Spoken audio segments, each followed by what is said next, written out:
ফুলবাড়িতে পাকা রাস্তার শিলান্যাস করলেন শিলিগুড়ির মেয়র গৌতম দেব। বুধবার ফুলবাড়ি 2 নম্বর গ্রাম পঞ্চায়েতের কালাঙ্গিনী এলাকায় এই রাস্তার শিলান্যাস করেন মেয়র। জেলা পরিষদের উদ্যোগে প্রায় 67 লক্ষ টাকা ব্যয়ে এই রাস্তাটি তৈরি করা হচ্ছে। উদ্বোধনী অনুষ্ঠানে উপস্থিত ছিলেন শিলিগুড়ির মেয়র গৌতম দেব সহ জলপাইগুড়ি জেলা পরিষদের সভাধিপতি কৃষ্ণা রায় বর্মন, ডাবগ্রাম ফুলবাড়ি তৃণমূল কংগ্রেসের ব্লক সভাপতি দেবাশিস প্রামাণিক, সহ সভাপতি গৌতম গোস্বামী সহ অনেকেই।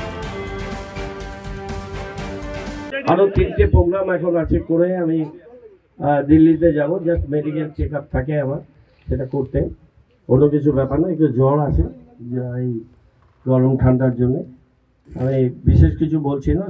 66,79,000 টাকার এই রাস্তা গ্রামীণ সড়ক যোজনায় রাজ্যের মাননীয় মুখ্যমন্ত্রী খুবই গুরুত্ব দিয়েছে এবং সেই গুরুত্ব সহকারে কাজগুলো আমাদের বিভিন্ন প্রান্তে এই কাজগুলো হচ্ছে।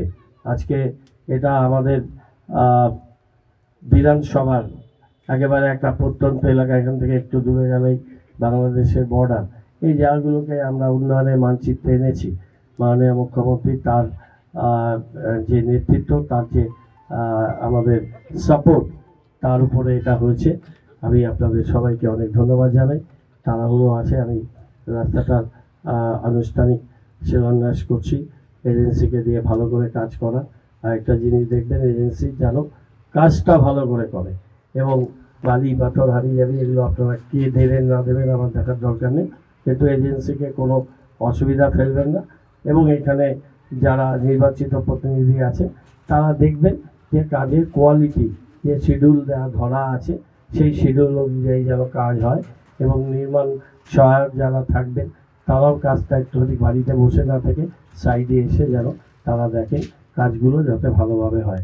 কেননা মানুষের অর্থে তৈরি হচ্ছে, রাস্তা ভালো না হলে, খারাপ হলে, তাহলে সেই অর্থ অন্য কারো পকেটে গেলে আলটিমেটলি 2 দিন পরে রাস্তা খারাপ হয়ে যায়। সেটা একেবারেই হতে দেওয়া যাবে না।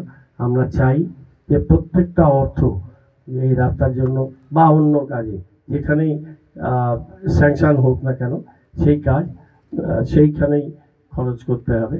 অন্যদিকে যদি এজেন্সি টাকা দিয়ে দেয়, সে বাড়ি থেকে করবে না, সে ওই কাজের কোয়ালিটি খারাপ করে সেটা অ্যাডজাস্ট করবে।